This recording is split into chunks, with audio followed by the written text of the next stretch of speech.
Welcome to the Friendly Aussie podcast. Hello, everybody. Today we're here with a Canberra representative, territory representative. So Michael Pettersson, head of the big push in the ACT to decriminalise and allow for recreational cannabis use, happened in 2019. Thanks for being with us. How are you? My pleasure. Happy to be here. I'm good. That's great. I mean, we've covered those formalities already before the interview, but thanks for coming on again. And today we're just gonna, I guess, cover with you a few curious questions that we've had about, what's happening down in that pocket in Canberra, and what are the kinds of things that we can learn from as outside observers. This kind of experiment. Let's just start with perhaps like a backstory of how the Cannabis Bill came to be and how you became involved, perhaps in politics and then this movement. And also what got you interested in cannabis, like where that push came in for you personally. There are a few questions there. Let's start with the Cannabis Bill, and then when we get to the end of that story, remind me of the other questions. Sure thing. A few years ago, I proposed a private members bill in the ACT Legislative Assembly to legalise the possession and personal use of small amounts of cannabis in the ACT. Somewhat controversial, unexpected at the time, but in proposing that bill, the ACT went on a bit of a journey talking about drug law reform. And ultimately, after a year, the ACT Legislative Assembly passed my private members bill to legalise possession of 50 grams of cannabis, 2 plants per person to a household limit of 4, and then introducing a wet limit of 150 grams. I like the idea of, a household limit on plants, but like what I never really understood about that law is that 150 gram wet, that's only when it's cut. Correct. So is that meaning someone has to cut intermittently if they've grown quite a lot more than that 150 grams or? Yeah, I hear you loud and clear. One of the funny things about, I think, a lot of our laws and a lot of the things that government do, the people that introduce laws, people that write laws, people that work in the public service that help consult and bring together these things, aren't often subject matter experts. Yeah.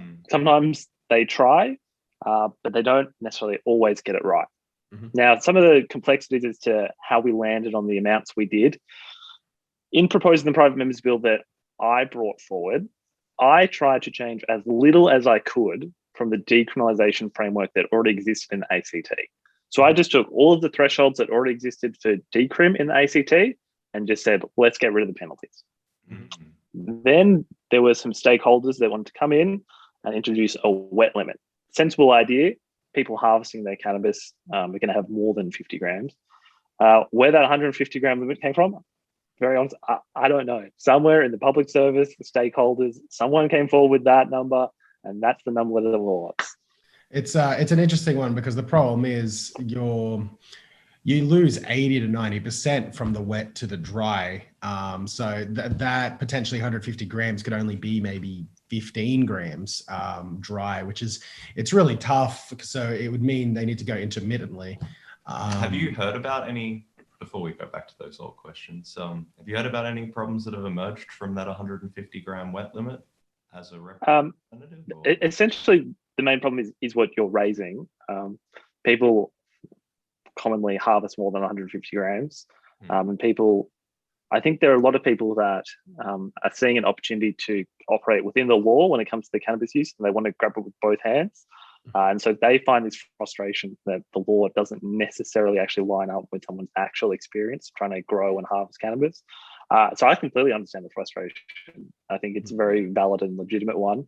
There's a review of the legislation in a couple of years' time. I think it's within 3 years of it coming into effect. So I think a lot of these issues will be ventilated, and hopefully there'll be a common sense discussion about them. Yeah, that would be fantastic. One of the things also when the bill came in, like there was a lot of the talks of the feds getting involved and being like, oh, the federal police won't allow this to happen. Has anything like that emerged out of anything? No. So a quick legal lesson for your listeners. The Australian Capital Territory is not a state. It is a territory. So the foundational document for the Australian Capital Territory is something called the ACT Self-Government Act, which was passed through Commonwealth Parliament.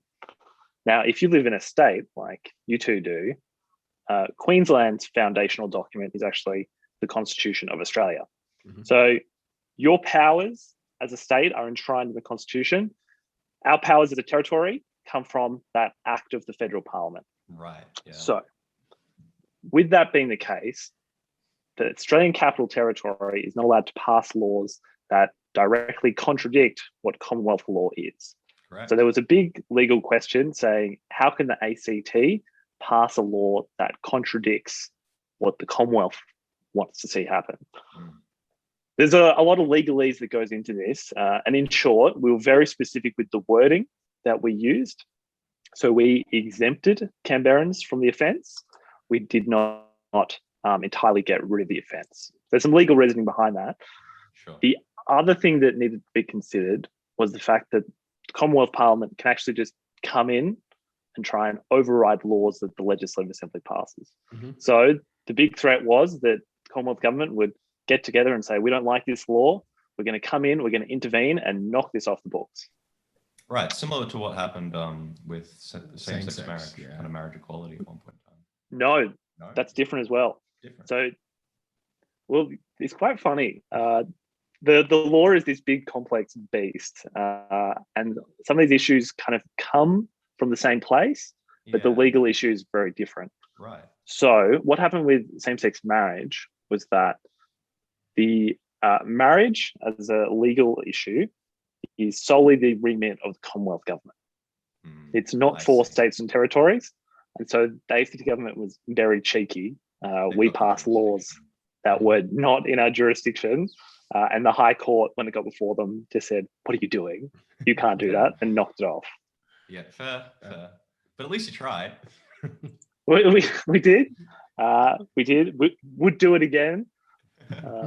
Well, within a few years, something had moved in that space, right? Well, it took 10 years, I think, because I think that was 2006. Oh, was it? Yeah. And I think the Marriage Equality Bill came through 2016, somewhere there, 15. It was when Turnbull was around. So do you know when it was, Michael? 2017, yeah, 2017, 2018. It took about 10 years, I believe, for it to actually go across the whole nation. So I've been running with the theory, because you guys legalized in the ACT in 2019, we should expect legalization across the country by 2029. Theoretically. If we are to assume Canberra is the testing ground, right? I think that's ambitious. So I think a better example would be the Australian Capital Territory decriminalised cannabis possession about 30 years ago. Perfect. What's going on in a bunch of the other states? A bunch of other states have never moved. There are some kind of murmurs of movement now in certain states, and them trying to introduce kind of deferral pathways. Yeah. But I think it was 2 other states or territories that properly introduced decriminalisation. So like it's nice to think that if one state or territory moves and does something, that naturally other states and territories will follow. That's just not the case. It actually requires work in those jurisdictions to make it happen. Where did your passion come in for the cannabis reform? Is there any reason for it, or was it just something like that was a no-brainer for you? It's actually a really good question, and it gets asked a lot. I kind of enjoy telling this story. I'm a bit of a square. I'm a bit of a dork. I got involved in politics really young, right? So inherently, I'm not kind of like the most outgoing, cool guy you'll ever come across. So it's not this like personal passion of mine to use illicit substances. I grew up like I think most people my age, kind of discovering the internet. And I remember sitting on YouTube as a teenager watching, I think I'm going to get the acronym wrong here. It was Law Enforcement Against Prohibition. It's this American organization where you've got former American law enforcement officers that essentially go on right-wing talkback shows and kind of diss on the war on drugs. And I was like a 15-year-old kid on YouTube, and I was like, these guys are just like the coolest guy. Yeah. It's where the lawyer like tells you how to beat, or the cop tells you how to beat the law, kind of. I think it was like, if you ever got stopped, this is what you should do. That's what I remember from that. Yeah, stuff like that. And so I thought these guys were the coolest guys ever, which kind of shaped my views on drug law. Then, as a member of the Legislative Assembly, I had this moment of reflection sitting in my office one day talking to my staff. And we'd kind of been seeing what was happening in the United States, seeing cannabis legalization attempts. We kind of watched and we're like, oh, isn't that great? That's good stuff. We agree with that. And then there's this kind of light bulb moment where I was like, why aren't we doing that here? Because you kind of just think, I think a lot of politicians are guilty of this. You just kind of think someone else is going to do it. You're in politics though, right? It's one of those things. Well, yeah. But you think about in your workplace, right? Like everyone's sitting at home in your workplace. You just kind of sit there and you think, oh, like, yeah, someone else can do that. Yeah, someone else will do it. And it was just kind of this moment. I was like, well, actually, shit. No one else is doing this. I live in the ACT, one of the most progressive jurisdictions in the country. Yeah. I'm surrounded by a lot of progressive colleagues. I was like, why hasn't anyone done this yet? And I was like, all right, well, if no one else is going to do it, looks like I'm going to have to do it. Yeah. Wow. So, I mean, that's just how it came about, through a kind of, I guess you were dealing with it from an outsider's perspective, not inside of the cannabis community, but understanding the kind of legal reforms and what would come about if there was a situation where that shifted here in Australia or in the ACT. Yeah, it's funny that you like develop policy around it. I think that's really fantastic. It's really funny that you mentioned the cannabis community, because as a elected member, you can't have people make representations to you all the time on all sorts of issues. And lots of the time on issues that you completely agree with, right? You sit there and you go like, yep, I completely agree with that position on that issue. For sure. We need to do something about it. As a politician, you're just very time poor. You've got 1,000 issues in front of you and you go, all right, I've got so much capacity to do X, Y, Z. These are the things that I'm most likely to get traction on, most likely to get a result on. So I'm going to focus on these. So I'd had people in the community talk to me about legalizing cannabis. I'd be like, hey, I completely agree with you. I think it's a really good idea. I just kind of expected someone else to do it. And then no one else did it. And so then it just dawned on me, I was like, all right, I'm going to have to step up and do it. So in territory politics, in the kind of Labor caucus that exists there, what kind of role do you play? And how did it come about that the rest of your caucus, the rest of your group kind of came to this conclusion as well? So I'm not a minister. I'm not a part of the executive government. I'm what's known as what I think most people know as, I'm a backbench member. Okay. So I'm not in a position of leadership. I was somewhat new to being an elected representative. I was first elected in 2016. So I was in my first term. So I think there was a couple of, I think, central elements to the Labor caucus's consideration. The first one was a bit of hesitancy due to me being a first term member. This guy is young. He's the youngest elected member we've got. Got a baby face. He's not particularly well known in the community yet because it's his first term. Hasn't really had to deal with any particular big media fights or policy fights. Yeah. So he'd be jumping in the deep end. So there was a hesitation there from the caucus. The second part was, I think, a bit of a political calculation. Yeah, right. You know, the ACT is a very progressive jurisdiction, but public polling, and talking like national public polling in support of cannabis legalization, isn't particularly overwhelming. For You're right. the most part, at the time we were going through it, there was a decent chunk there was a larger support, there was larger opposition than support if you looked at public polling. So there was some hesitancy going like, even if we agree with this as a policy outcome, this might actually be very unpopular. So we need to think about that. And there's a real, I guess, calculation that a politician / parliamentarian has to take up a lot of the time. Like, morally, this is the right thing to do, but this is not supported by the population. What do we do? And that's a balancing act. I completely agree with that. I think that in our conversation with Rose Jackson, another kind of Labor politician in New South Wales, like their caucus is going through that situation at the moment where privately a lot of them will agree that this is good policy. They still have to make a kind of Machiavellian stake at the end of the day. They have to actually play politics. And in New South Wales, that might look differently to in the the ACT. That might perhaps be why there's less vocal support. There hasn't been as much policy change there. I don't know. What do you think about that? It's a real problem that the Labor Party faces. Now, the Labor Party takes very seriously its responsibility to try form governments. Right.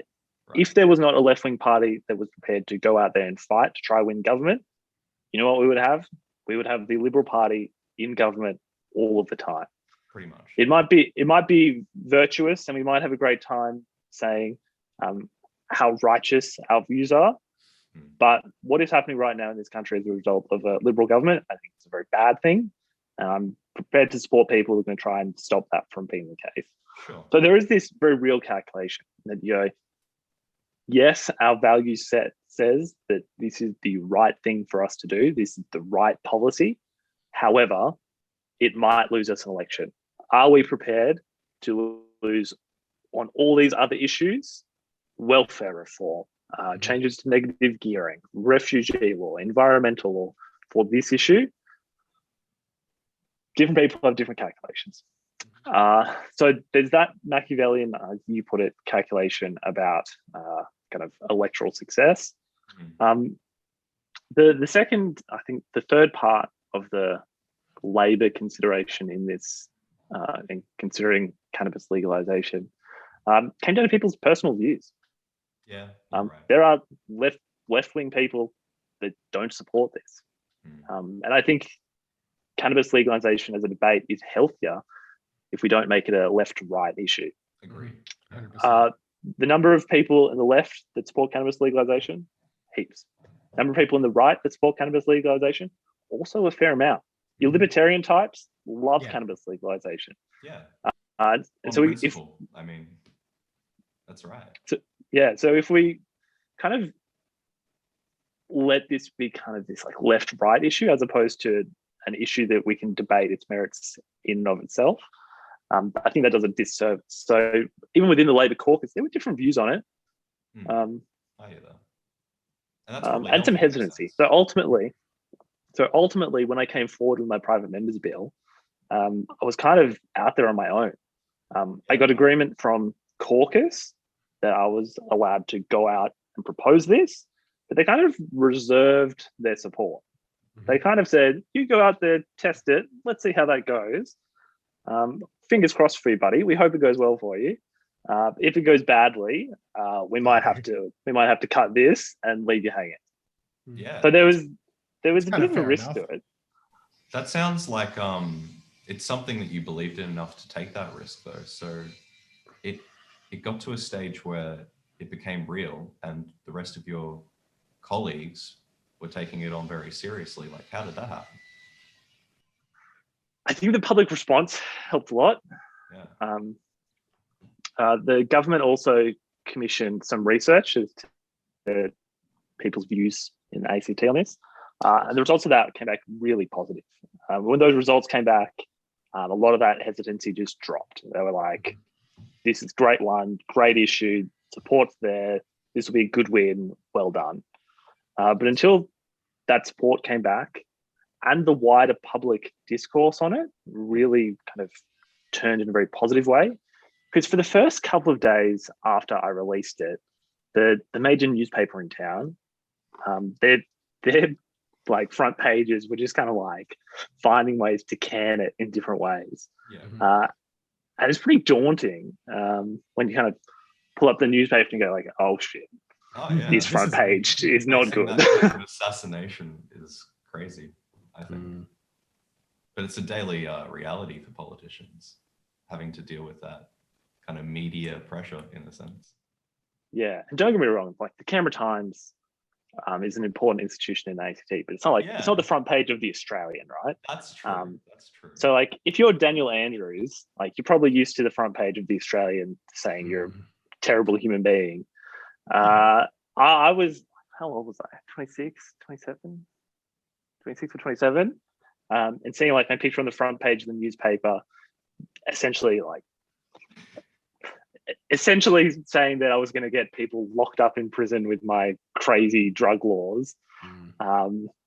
It's a pretty confronting experience, especially when you're out there by yourself. Like you don't have this like locked solid commitment that we're going with this.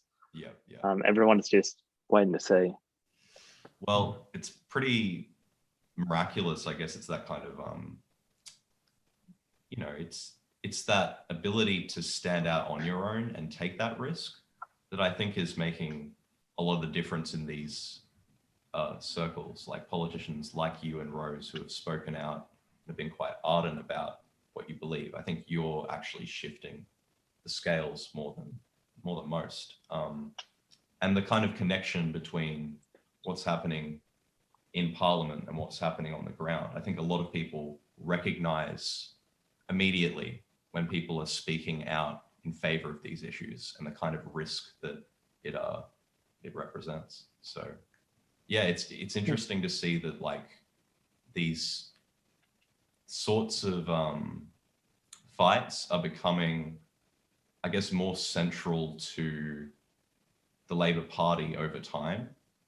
It might take time, but I think that what you guys are doing is actually fundamentally transformative in terms of what we're looking at, the legal framework here, Yeah, I think one of the challenges drug law reform in Australia has is that the major left-wing party in Australia is the Labor Party.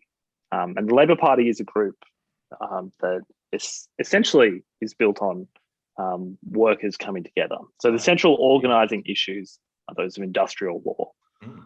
There are benefits to that. There are downsides to that, depending on how you look at it. Sure.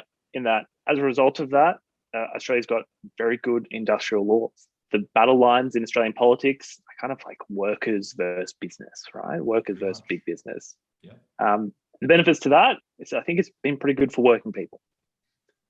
Downsides to that, working people aren't always united on social issues.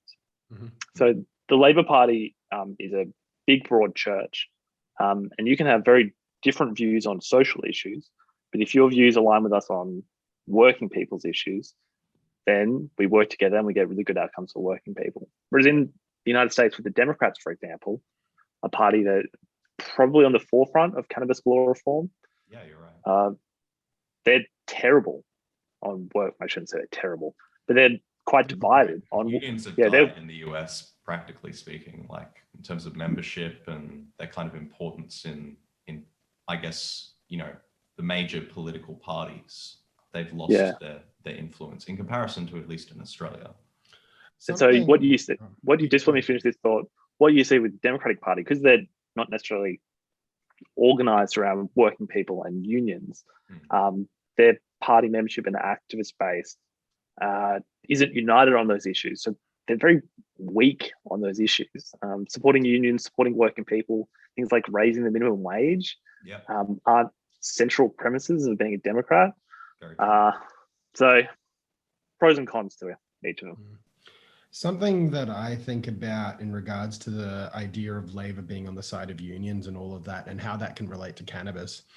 See, I think Australia has a drinking problem, a really, really big drinking problem. And I actually think a lot of this stems from hard work. You've got a lot of tradies, a lot of physical and emotional trauma, a lot of industrial workers, lifting heavy things, backbreaking kind of work. And what's funny is you look at the states that legalize in the US where, a lot of people are taking pain killers or using alcohol to self-medicate after work, and cannabis becomes legal. Those sales of alcohol and pharmaceuticals goes down, cannabis sales go up, and suddenly I think you've actually got a happier and healthier workplace. And what I would kind of like to see potentially out of the unions is talking about maybe these drug tests aren't actually in the best benefit if it's just pinging people for cannabis because they use it in an evening. And it's like, where's the workers' right to be able to, find a way to medicate themselves and all of that, especially now with the medical cannabis space starting to thrive in Australia. It's starting to grow, but we still have so many issues in the workplace of potential drug testing, obviously no operating heavy machinery. That makes a lot of sense. I wouldn't really change that. But, you know, just having mere presence in your system doesn't, you know, lead to intoxication. And I think there could be a big movement that could actually start from the unions to talk about this issue. And then that could potentially bring it up to that higher level, to the Labor Party, where they can actually get people on board. And then just a little on top of that, I think the biggest problem we've got in Australia is no education. There's actually no education. Who's educating people about what's going on with cannabis? What is cannabis? Cannabis 30 years ago is not cannabis today. It's not to say that it's like a lot stronger as people go, it's 30 times stronger than it used to be, da, da, da, da, da, da. That's to me irrelevant, because now you just smoke 30 times less.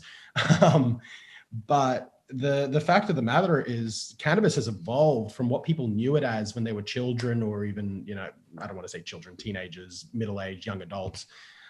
Everything in that space is changing rapidly, but who's educating anyone on this? The issue you raise in the workplace is an interesting one. Inherently, there's two sides to it, right? No one wants to rock up to a construction site and the guy operating heavy machinery is under the influence of something.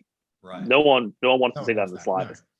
No. We also need to be very careful about someone's employer dictating what someone is doing outside of work. Now, there's some vagaries to that, in that enforcing theoretically criminal law is somewhat reasonable from an employer's sense. Mm-hmm. However, if your boss told you can't do X, Y, Z in your own personal time, you rightfully feel a bit aggrieved. Yeah, which then leads the argument that, you know, perhaps the law has got it wrong in the sense that it violates people's individual liberty to do things beyond work. I think moving forward, because I think most people's value set on this is actually somewhere close to a sensible agreement. When most people kind of go, what you do in your own time is kind of your own business. I may or may not agree with it, but that's your own personal business. As long as it's not affecting me, that's fine. Where the problem comes in, I think the technology isn't there for a lot of these substances and or research. For some of these substances, we actually don't have a good way to test for impairment. We can quite simply only do detection. Right. There was some research that came out of, I think, ANU just this week on cannabis impairment, which was quite illuminating. 10 hours, I believe they said, after the fact. Which is quite illuminating and could theoretically inform our laws and our policing in a very helpful way.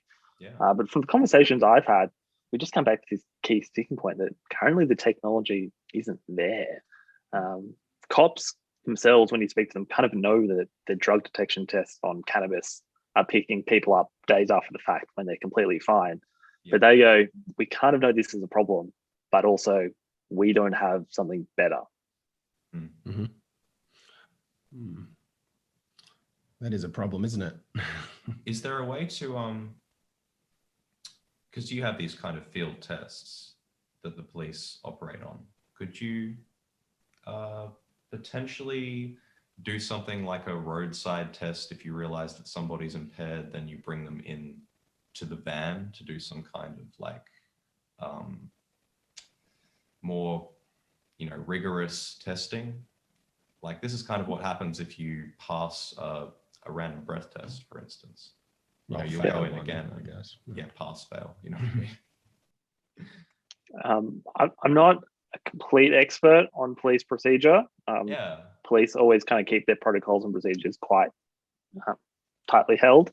Sure. But if you were to ping on a saliva test for something, you would go through the whole testing regime. They'd get you out of your car, you'd go to the van, you'd probably go to the station, and they want to get more samples. I don't think they want to rely just on the simple one-off roadside test. Well, that's at least comforting. A little bit. Last year sometime we bought 10 of the saliva tests to let's have a look at like what could actually throw them off and all of that. Problem was we smoked plenty of cannabis, but we tested negative for every single one. It just seems to not work. So I mean, we were let's just say we were definitely not sober. So for us, it was a little disheartening. It's like, how are we supposed to know? What if I'm sober and I'm testing positive, but when I'm not, I'm testing negative? Yeah, well, I don't know what you're buying off eBay in your spare time. So hopefully they were legit tests, and then No, disheartening. they definitely were. Yeah, and so then dishearteningly if they're not working, because at the most fundamental level, I think everyone agrees that people driving under the influence is very dangerous and very bad, and people want to stop that, rightfully so. And so if the testing isn't picking it up, oh god, that's no good. I guess at the point you, let's say they've got like a 50% hit rate, right? You're almost just crossing your fingers and hoping that the deterrent of potentially getting caught is going to stop people. Yep. That's right. Yeah. Well, I guess the question that remains is kind of where this kind of leads in terms of innovation and technological development, like you were saying, because there's definite room for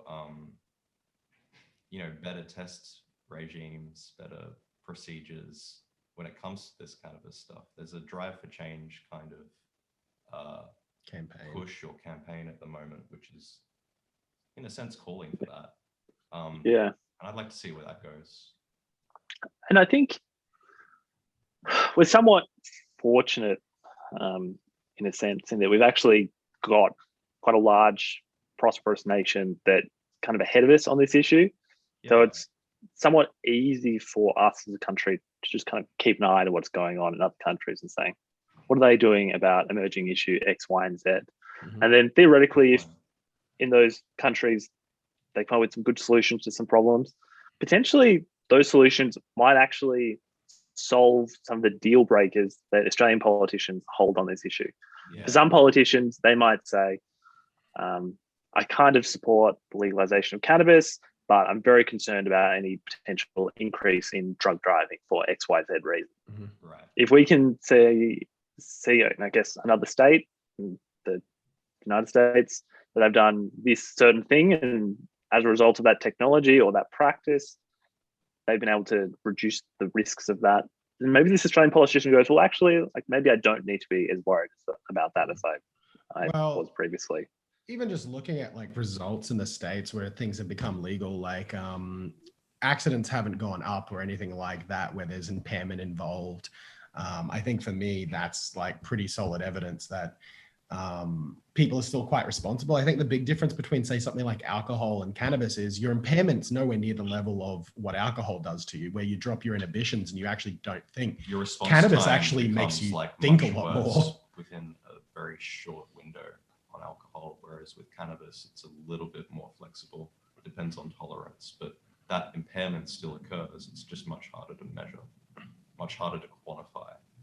This is the issue. It's like with alcohol, you can get a blood alcohol content reading and you can basically make a conclusion about how drunk somebody is. Can't confirm how high someone is. Yeah.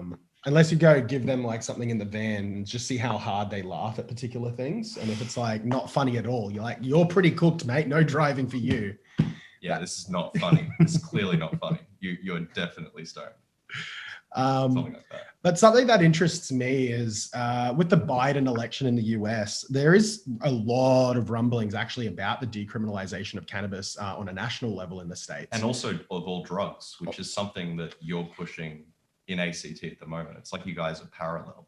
You know what I mean? So I don't know if that's going to come through. You know, it's always like a bit of an empty promise. But prior to Biden getting elected, that was what was coming out of his party. And a lot of the states. Too. And a lot of the states. So I really do wonder what would happen if the US did actually push that, say, in the next year too, how that has a flow-on effect to us, if at all. Or even to the ACT if we want to reduce the scope.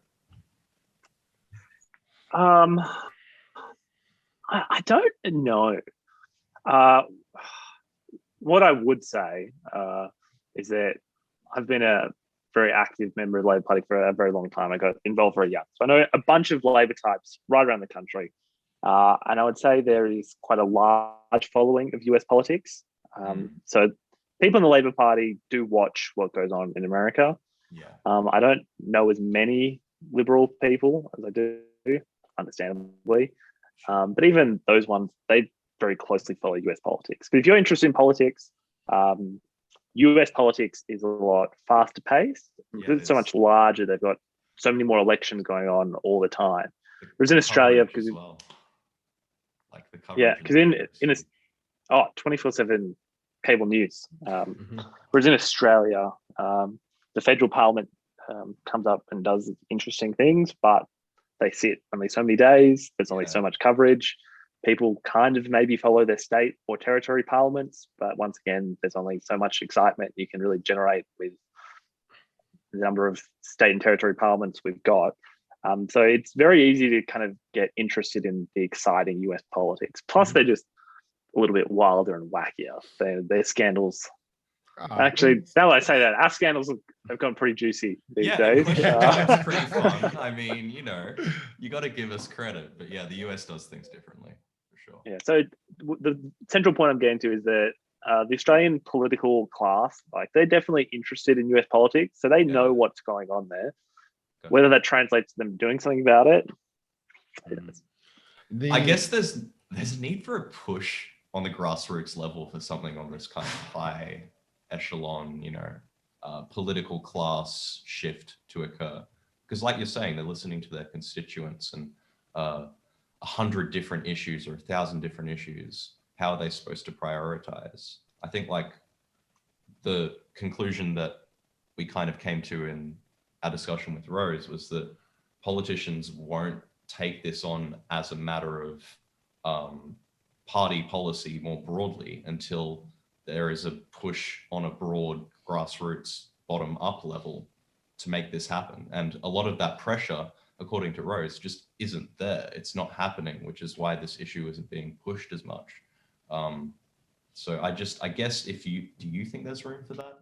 Yeah, I think Rose, absolutely accurate in that. Community participation in every form has been declining in this country, whether it's involvement in your local sporting club, whether it's involvement in your a trade union, or in a church, or in a political party, are all just declining. Yep. There are, of course, exceptions to that general decline, but in general, community participation is going down. In the case of political parties, what that decline in participation looks like, the membership of political parties, generally speaking, older, wider.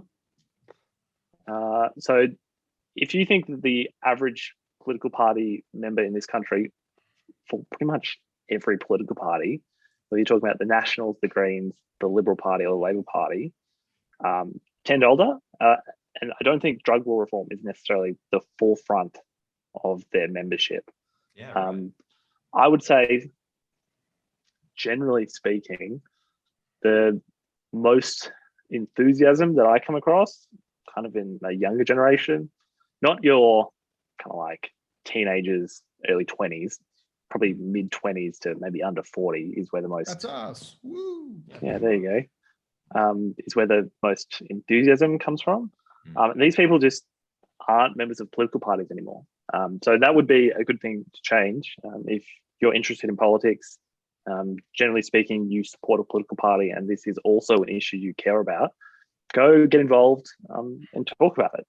Yeah, that's a good point. Like even, there's plenty of opportunities for activism outside of parliamentary politics, but when you're looking at the inside picture and how people are interacting with that, the communication lines, I think, have been cut in a lot of ways. So it's important to keep them open. My question to you is, why do you think there has been such a decline, not just in the politics kind of gatherings, just in general? Like, what do you think's breeding that kind of culture in Australia? God, how long is a piece of string? 7. Yeah. Why are we more disconnected? Easy answers. Technology, increasing time pressures due to declining working conditions. Capitalization, potentially. Yeah, I would say the pressures of capitalism have been ramping up. If you've got to work a full-time job, Yeah. If you've got declining wages relative to the nation's wealth, you probably have to work harder, longer hours. You've still got the same care and responsibilities. You've now got more time pressures, and that everyone's got a Netflix subscription. It's very easy to kind of be distracted with other things.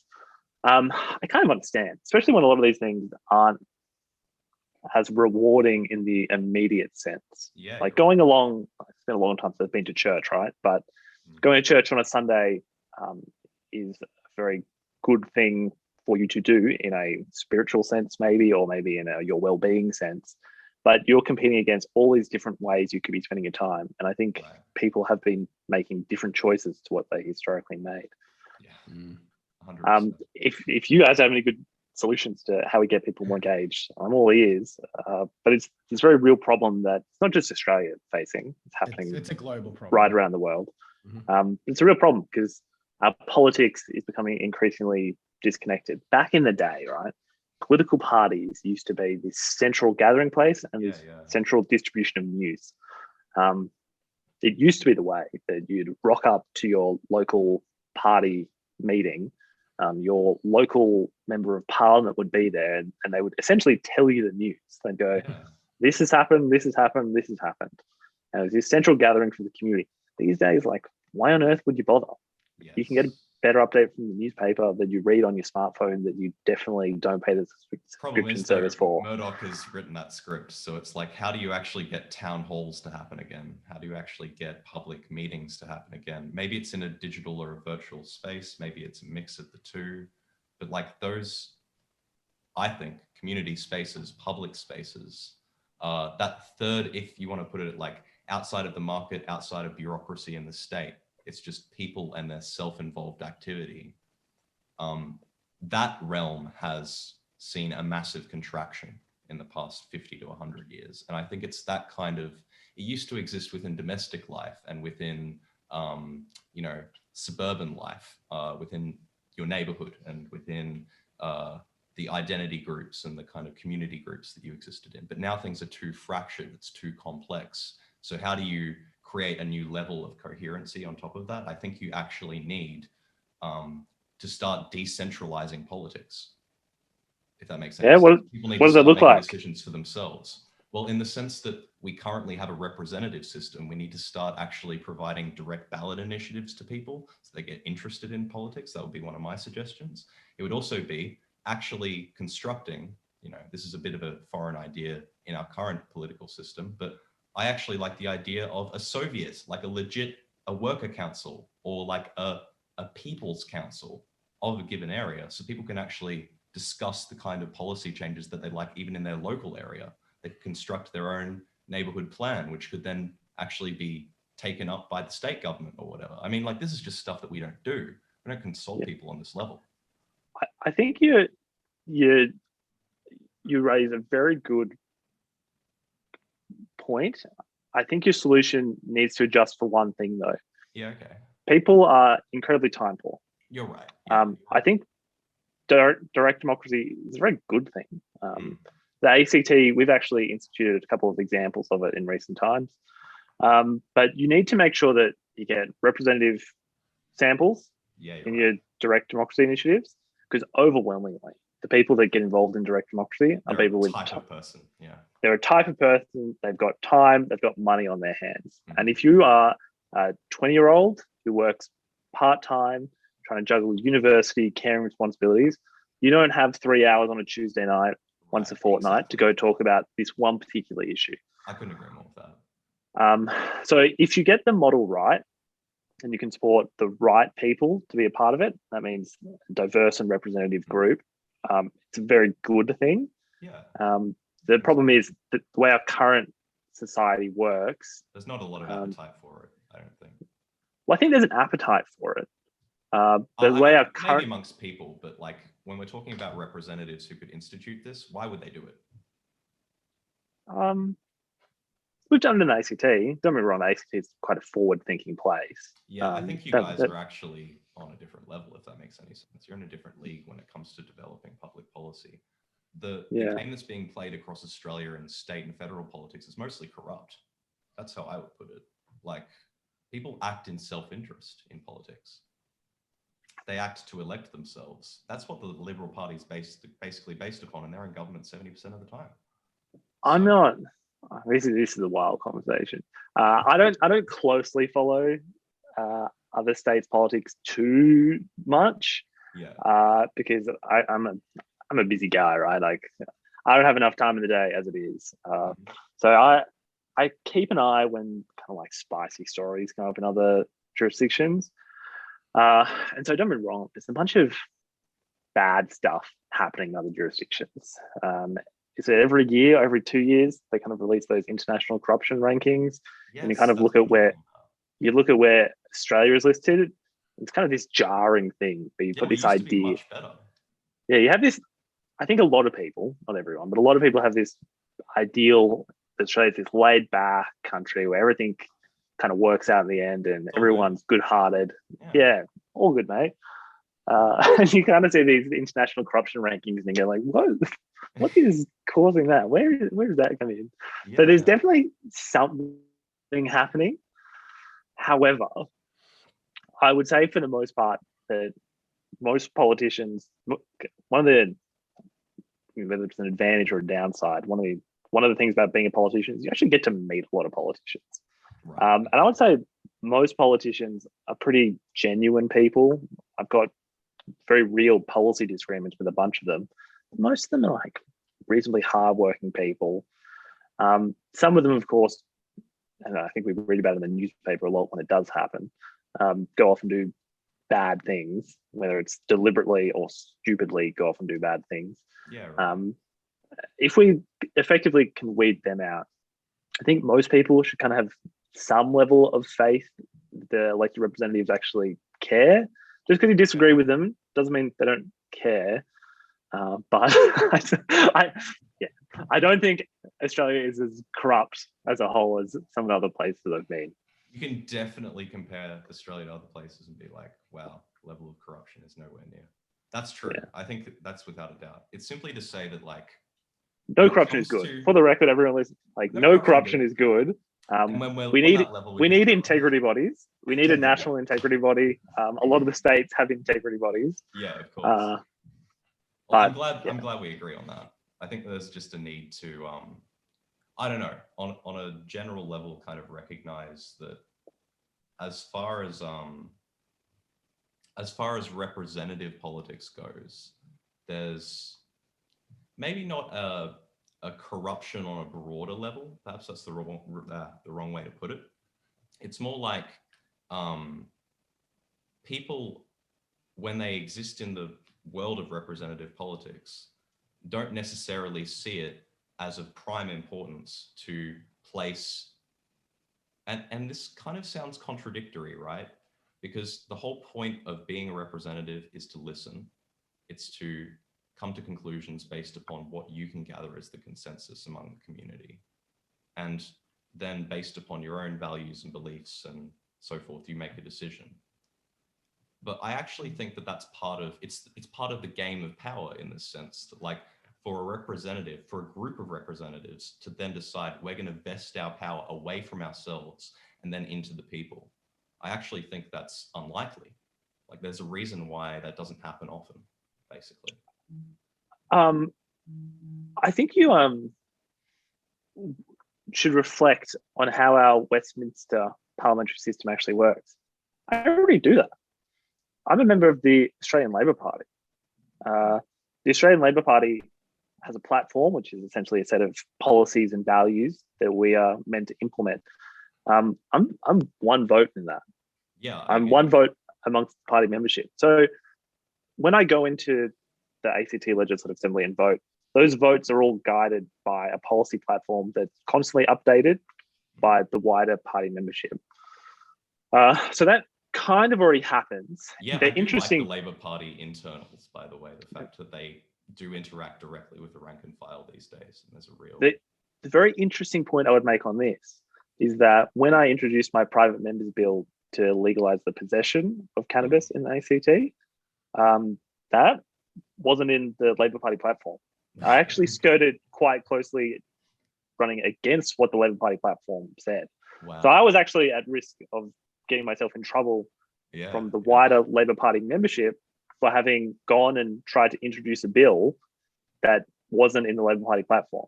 Wow. So in that sense, by completely divesting myself of personal autonomy and power, I wouldn't have actually been able to bring forward that private members bill.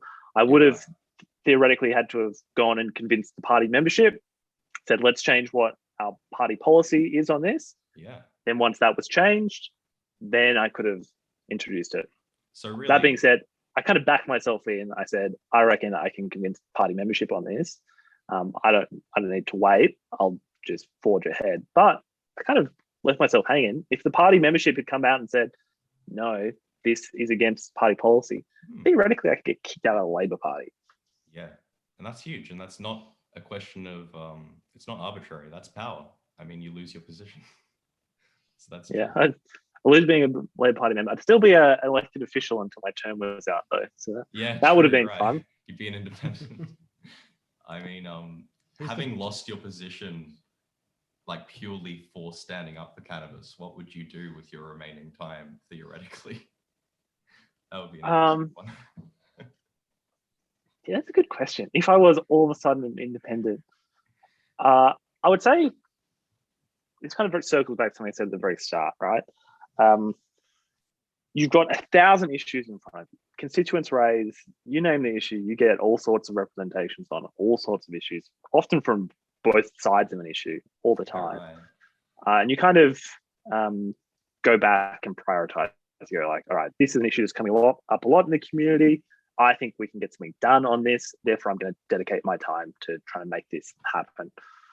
I would say internally, most politicians themselves kind of have like a little laundry list of things that they kind of go, you know what, if I can tick off X, Y, and Z by the time I'm done in politics, I've done a good job. Yeah, right. Okay. For some people, I'd say there's some kind of like positions in that. They go like, I want to be prime minister by the time I'm done in politics. Right. Okay. But inherently in all of those people's lists, there'll be some policies. You don't get interested in politics if you don't actually care about some issues. There might be some psychopaths floating around, but inherently some people always care about some issues. Yeah. So I've kind of got my like internal laundry list of things that I go like, you know what, this issue really pisses me off. I really want to work on this. Yeah. Some of them are issues that I can kind of quite proactively and publicly talk about. Other issues, you kind of go, I got to lay the groundwork on this, bide my time a little bit, but we'll get there.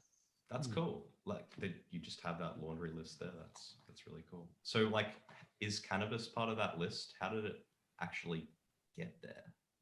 Like, well, it wasn't on the laundry list. Okay. The issues that kind of most drove me into being very active in politics wasn't drug law reform. Like, don't get me wrong. Like, my views were kind of set on that very early. I was like, man, this war on drugs is pretty. What was it? The two kind of main driving issues is our health system in Australia, and our industrial laws. What do you want to do with our health system? What would you like to see? I don't think we're doing a very good job of providing access to people that need it when they need it. I agree. And I think there are some solutions and kind of like steps that we can take. And but yeah, broadly, I've got some pet peeves in that space that I will squirrel away, try to make that happen. And then I've got some issues with our industrial laws that just kind of grind my gears. And there's a phrase of a good figure of speech there, grind your gears. And so you just kind of, you sit back and you go like, this is something I want to see changed. This is a law that is stupid, I disagree with, and is hurting working people. And there's kind of this, it's quite funny being a politician, because you kind of get criticized a lot for not like coming out, kind of like being a champion on every issue. Yeah, of course. It's just kind of like, it's like, if I could only tell you that like I care so much about XYZ issue, but the reason I'm not coming out making a big song and dance about this is because I actually think that will run counter to the that interest in the long it's run. only strategic, really, at the end of the day. Yeah, and there are some issues. Don't get me wrong. There are some issues where kind of like biting your tongue, not saying something, the morally wrong thing to do, and strategically could be the wrong thing as well. Right. But on some issues, actually not making it an issue is the best way to go about getting that change in place.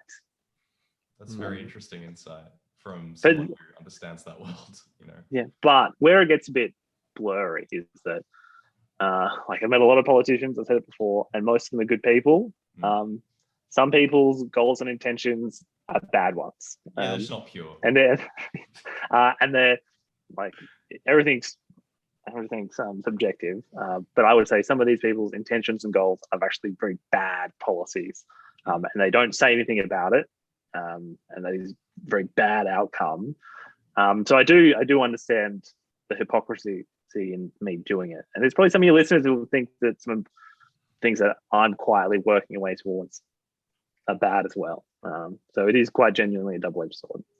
I suppose so. But then on this end, I feel like when you talk about industrial relations and when you talk about the health system, those are very, at least to me, they seem like uncontroversial things to care about and to work towards making better and improving. I know that there are plenty of people who would have issues with maybe how you specifically propose to do it, but that's quite, to me, that sounds like a populist agenda, you know, one that has a lot of broad appeal because people, they need healthcare, and also if they are workers of basically any kind, if you are not a business person, practically speaking, you're going to want to have better industrial relation laws. And even if you are a business person, you might want to see that. So there's a real, like, I think that even in the 21st century, these issues are still of absolute utmost importance. Like nothing has changed from, you know, however long ago when labor participation, union participation was a lot higher. People just generally had more of an identity as workers, and there was a sense that like people were more involved in the political system. I still think that the kind of major drivers of these changes within the progressive movement still have the same kind of responsibility that they did back then. So with that kind of being said, I wanted to somewhat maybe close with you talking about kind of upcoming bills, things that you're working on at the moment. I've heard that there's a bit of a murmur at the moment about decriminalization of more substances than just cannabis in the ACT. So would you like to talk about that? Sure. I've introduced a private members bill to the ACT Legislative Assembly to decriminalise the possession of small amounts of some illicit substances. Awesome. Your common street drugs like your ice, your ecstasy. And so far the response has been really positive. I've introduced the bill to the Legislative Assembly. The next step is that bill is considered by a committee of my colleagues. They go away and they call for public submissions to kind of consider and ponder it. Once they've had a chance to think about it, write a report recommending changes or whether it be adopted or rejected, they'll then bring that back to the chamber, and then the entire Legislative Assembly will debate and then ultimately vote on my private members bill to decriminalise these substances. Fantastic. So you're getting good responses within Parliament at the moment. You haven't had any kind of, have you seen the kind of public attempts to bring you down that occurred first with the cannabis legalization? Or has it not occurred as much? It has actually occurred as much this time. Okay. I think maybe it's just the word legalization, one of the decriminalization. Yeah, that's partly it. I would also say that the framing of the cannabis debate was one about making it a health issue. And so when the entire discourse is about being a health issue, I think you kind of set yourself up to win that argument.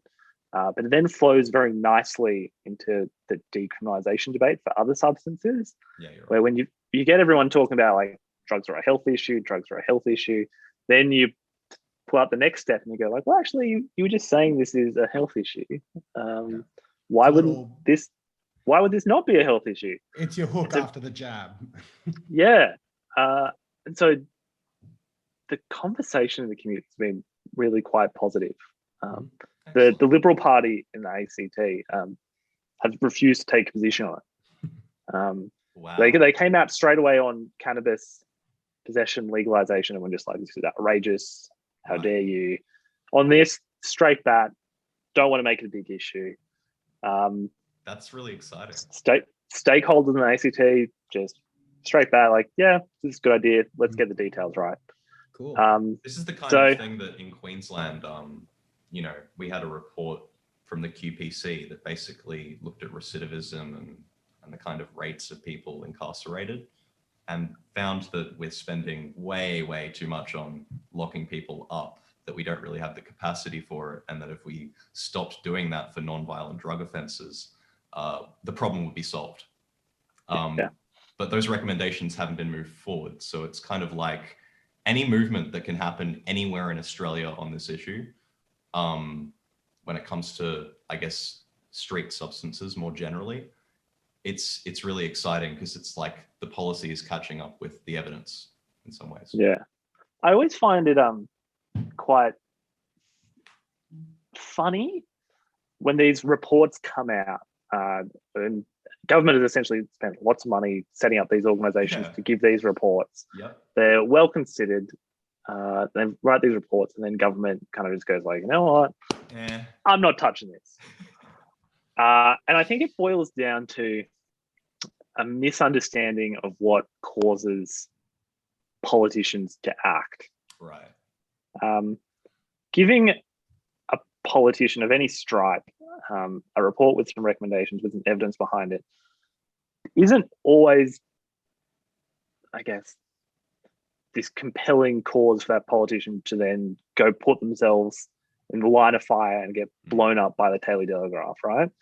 If someone handed you a report and said, like, you should go do this, and then they say, like, well, don't worry about all that other bad stuff that comes with doing this, getting hate mail, getting abused, potentially like losing an election, that isn't always the most compelling thing to get politicians to do things.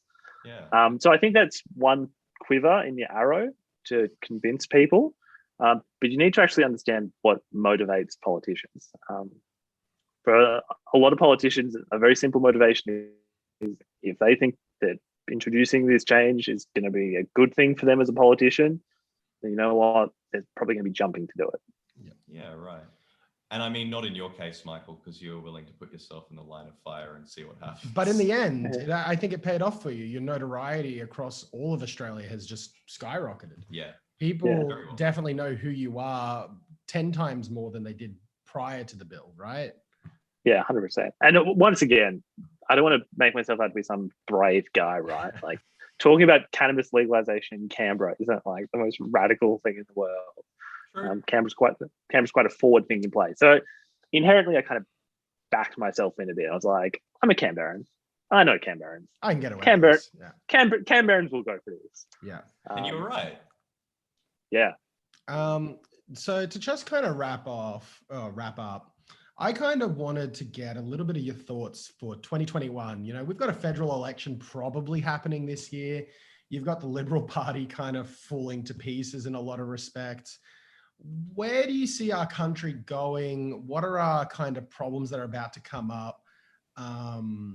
And potentially any solutions maybe the National Labor Party has, and just anything you've kind of heard that you would want to share about the vision for Australia in 2021 and onwards. Yeah. Like, first things first, there's no way there's going to be a federal election this year. Yeah. The vaccine rollout, the allegations out of Parliament, the federal Liberal government is having a bad time at the moment. And they don't have a replacement for ScoMo either. They're in trouble. Yeah. So they're not running to the polls. So when they have an election, which will probably be later rather than sooner, I think Labor's in with a good shot, but I'm still not banking on it.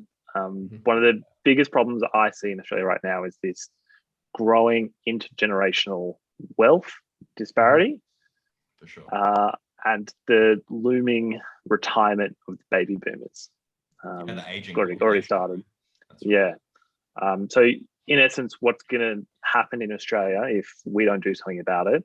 We're going to have a bunch of young people that are paying more for their education, more than ever before, to then go into the workforce where they're getting paid less, working worse conditions in insecure work, without the career progression that was enjoyed by previous generations, who cannot afford a house, who are then being asked to pay more for the health services and retirement of a generation that did all of those things to young people.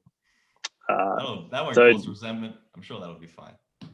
Yeah. So I think there is a reckoning that needs to happen in Australian politics. Yeah. I'm not confident it'll ever happen. A lot of the time, having these big fights isn't going to work out well. And by the time that I would say that the political numbers in terms of an election would be there to kind of have that big reckoning, it's already too late. Like it would have been however many years of that status quo being in place that a whole generation of Australian young people kind of been screwed for the rest of their lives. So on that, on that note, it doesn't have to be that way. Ideally not. Get involved. I love it. Getting involved in the political process is very important. I decided to express my activism through party politics. That's not for everyone. There are lots of different ways to do it, but whatever it is, make sure you do something. Because if you don't do anything and you're kind of sitting around waiting and expecting someone else to do it, you might be disappointed. That's really good. I just want to I want to see a post-recession cannabis-led recovery, right? I want cannabis planted all over Australia. Forget about gas. Forget about gas. I want solar. We're going to be exporting hydrogen and we're going to be exporting pot. The best cannabis in the world. Best cannabis in the world. We can do it. Guaranteed. On top of just hemp fibers and all of that. Like, I truly believe. Some ideas, man. Like I'm more on the business end than Mitch. Mitch is more theoretical and political. I want business and I want it to be cannabis. Australia has some of the best climate in the world to grow it. And I think like the push for, renewables and things that are sustainable is happening more and more across the whole world. We have so much land mass that can grow cannabis, and cannabis is a plant that doesn't actually take from the earth. It actually gives back to the earth. So you don't have to, refertilize soils and all of that. I just think it's literally an endless possibility for Australia. My hope is once we come out of a big, giant Great Depression, everyone smokes a bit of pot and suddenly everyone's a little happier. And we're like, you know what? This is what we need to do. And we go forth and we grow the seed of life. New industry, guys. Brand new industry. What a different Australia that would be. All we need. Well, we're meant to be laid back, aren't we? From your Labor folks, we need lots and lots of subsidies for the cannabis industry. So just put in a good word for us, will you? I thought the cannabis industry was meant to be generating tax revenue for us. If we're giving you subsidies, it sounds like it's costing us money. Well, you're giving the oil companies are getting subsidies. Give it to some of the cannabis companies. Like you'll have good cannabis as a result if you give us money. Yeah, I actually find so I've publicly said it before that whilst my private members bill addressed possession, it didn't do anything to address supply. So I've said very publicly that there's an inherent problem with the supply of cannabis in Australia right now. That organised criminal gangs are essentially making lots of money, and I think that is a bad thing. I don't like bikies having money. So we need to do something about supply in this country. I'm not sure, I'm willing to be convinced, but I'm just not sure that it's going to be this a massive booming industry. Like I've been to America, I've seen cannabis industry. I've been to Canada. I've seen cannabis industry kind of going on there. It's not nothing, right? But cannabis industry isn't going to solve Australia's problems. Australia's got some big problems, and we need to reckon with them. And cannabis industry would help, but it's not the whole answer. Drop in the bucket, really. Yeah, I'll just have to smoke and be depressed about it. That's all right.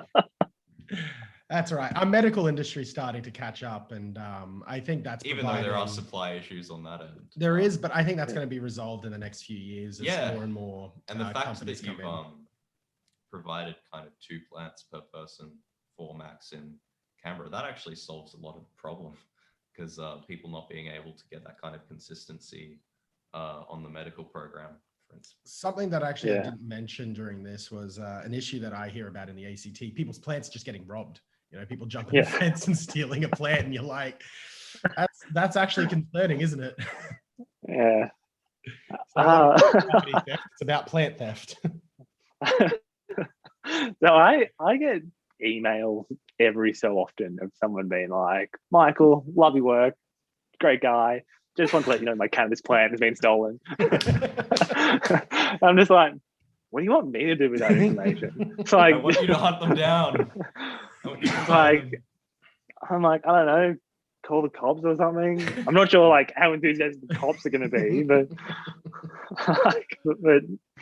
I can help, guys. I can't do everything for you.